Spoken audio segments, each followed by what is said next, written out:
So my kids are constantly watching us working around the house, and they always want their own set of tools. So for this Christmas, we decided to get them this little toy playset. So this was actually a gift to me from the brand, but it's always a look at me afterward. First, you're gonna notice too, it's gonna come with this really cute little tool belt that my kids are really gonna love and possibly fight over, but that's another story. But so what tools we're gonna get? We're gonna get this little workbench. So this is where they really can practice the dexterity of screwing these screws in and everything. It does come with nuts and bolts. It comes with some bolts too. It also comes with screwdrivers, which the screwdrivers, it comes with a few different ones.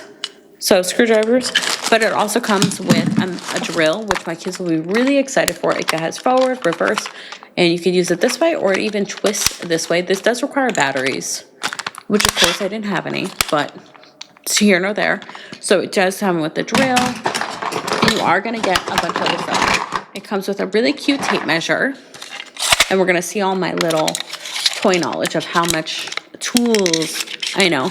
It comes with safety glasses, needle nose pliers, a wrench, an adjustable wrench. It comes with a box wrench. It comes with a hammer, a plumber's wrench, a bunch of nails, a bunch of screws, and a bunch of other fun little things. So if your kids are like me and they're constantly following you around wanting to play construction, this is what you need.